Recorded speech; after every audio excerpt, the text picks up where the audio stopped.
Hey, what's up, Rise of Kingdoms? It's Bye here again. So, yesterday, I have come to a conclusion that Nevsky John is better than XY and John, okay? But today, we are going to decide, we are going to find out, is it better to have a Joan of Arc primary with Nevsky, or is it better to have Nevsky primary instead? Because both of these commanders come with the right hand tree to be primary commander. Joan of Arc, you have a hook with a very strong support hand tree. She also coming with the cavalry hand tree. And the other hand, we got Nevsky with skill hand tree. Okay, skill hand tree and cavalry hand tree as well. So both of these commander can be primary, but we gotta do some testing to find out which is the most optimal choice for open field. Okay, so is it gonna be either Nevsky primary or Joan of Arc primary? So I have already done the testing, and here is the video test that I do side by side. Again, right, we're using the same equipment on both of these commander. The tan tree is what I show you guys just now. I will go over the tan tree layer.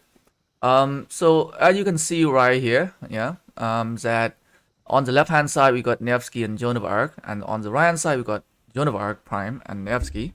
I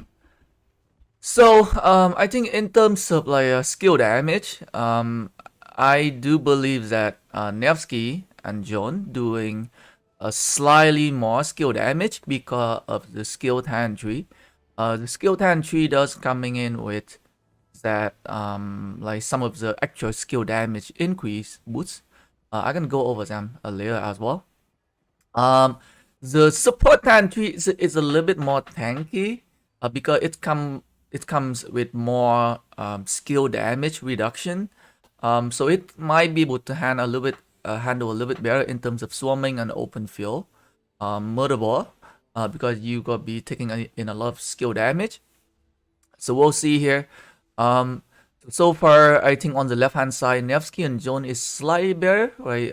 We're seeing that Joan and Nevsky went to yellow HP first, which is a big surprise.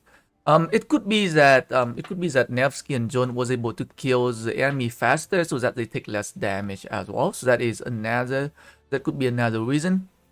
Um, so it's still looking pretty even right now, right? In terms of damage, in terms of the enemy market remaining.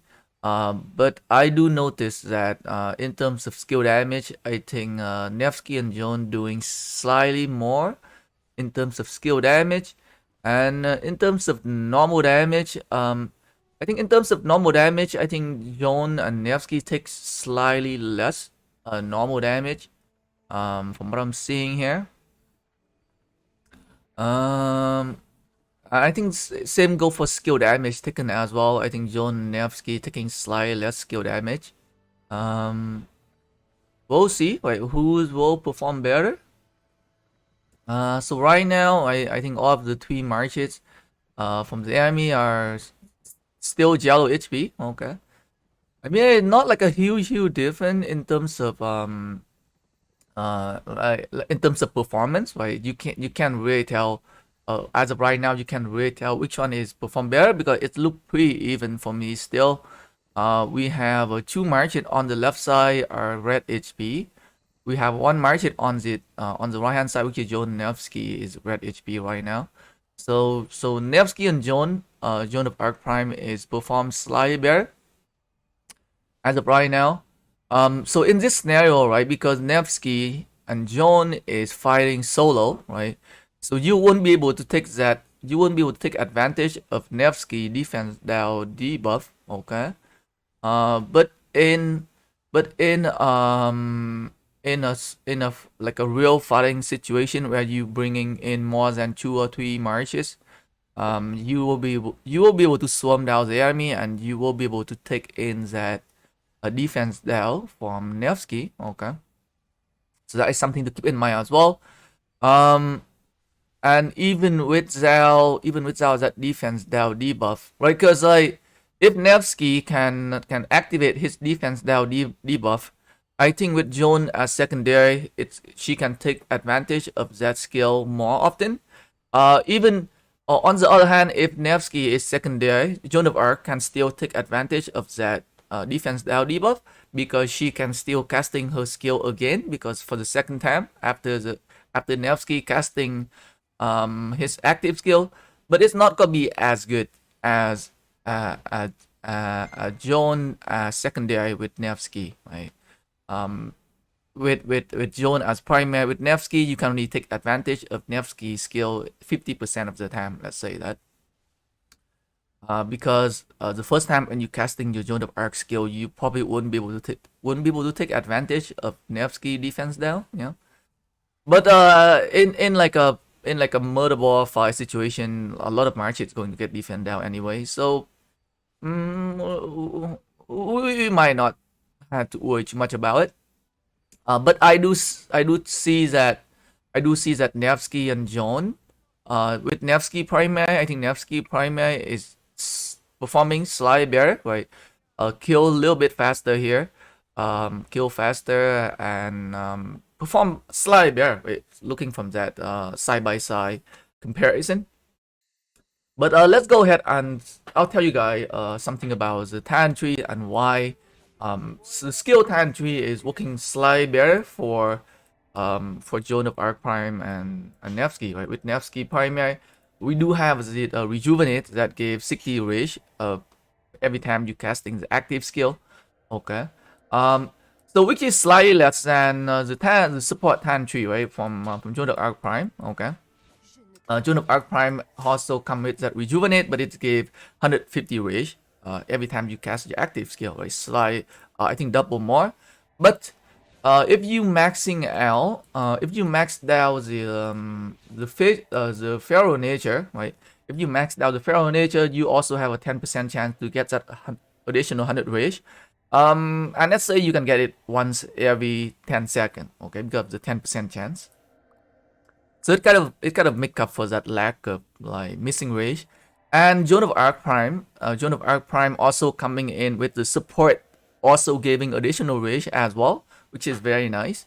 So it kind of make up for that lack of rage that you need for who you want to be the primary. Uh, what we want on what we want to see is on the skill talent tree. It is the one. So all for one, after the primary commander use a skill, active skill damage of the secondary commander is increased by 6%. So this can work for when Joan of Arc casting her skill a second time and possibly the third time. Possibly. But I don't remember seeing it in the battle report. Um I think I have a battle report yesterday. I wonder if I save it. No, I didn't save it. And yesterday I did a Nevsky battle report. But anyway, at least it increased by at least 6% for the first time Joan of Arc casting her active skill. I cannot tell you guys if it actually worked for the second time she casting her skill. It might not. It might not. Because it's only safe for the second time only. I don't think this one is gonna work for the time that Joan of Arc casting her skill again because of her force skill. So this one is increase your skill damage of Joan of Arc by 6% if she is secondary. Um, this one is also deal 3% skill damage increase as well. So that is another 3% more skill damage. Reduce skill damage taken. This one, after using an active skill, increase skill damage by 6% for the next 6 seconds. Right, so this is very nice. Okay. So again, another skill damage increase here, as you can see right here. With the skill talent tree, it can boost your commander with high skill damage a lot. Especially with Joan of Arc when you can casting your skill twice, which is to give you a total of 4,000 skill damage. Right. So the with the skill talent tree, it's giving your second commander a lot of like extra skill damage boosts, which is very very nice. Right, very very nice. And I do believe that this one is 60%, right? 60% here. 60% skill damage increase for the second commander. So when you compare that skill talent tree with the support talent tree, right? Support talent tree is making your commander a slight tankier, right? And it gives you slight more rage. Instant restore 150 rage here whenever you casting your skill, which is very nice, which is a lot stronger than your rejuvenate from skill talent tree. But the thing is that it doesn't with the support talent tree you don't boost your skill damage by a lot, right? So it have rejuvenate, it have a skill damage. This one is increase skill damage taken, reduce skill damage taken by 9%. Increase the health.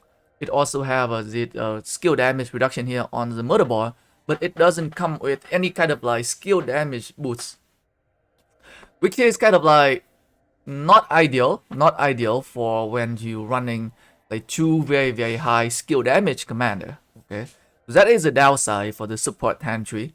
I think the support talent tree can work very well for commanders that doesn't do any skill damage. For example, like Constantine, right? Constantine can work very well because if you look at his active skill, he deals 0 skill damage. Or Trajan, right? I think, do I have a Trajan unlock? I don't think I have a Trajan unlock. Where? Oh, I do have a Trajan unlock. He's just somewhere. Up here. Trajan. Where the heck is my Trajan at? I can't even look for my Trajan here. But you know who Trajan is, right? So I'll give here Trajan, right? Trajan is also have very little skill damage, so it can work for the kind of a commander, or like or some of the commander like Joan of Arc, like the original one, right? Original one, Joan of Arc also has support talent tree. She doesn't do any skill damage, so like support talent tree kind of like work very well for commanders that doesn't do any skill damage, which support commander, 100% support commander. But like when it comes to like commanders that can deal very high skill damage, I think that is when the skill damage, the skill talent tree kind of like shine a little bit better. They shine more because they can inflict more damage, and they can work a lot better with those commanders that can deal very high skill damage, guys. Okay. Anyway, guys, that is it for this video. Let me know what you guys think in the comment section below, and thanks for watching, guys. Peace.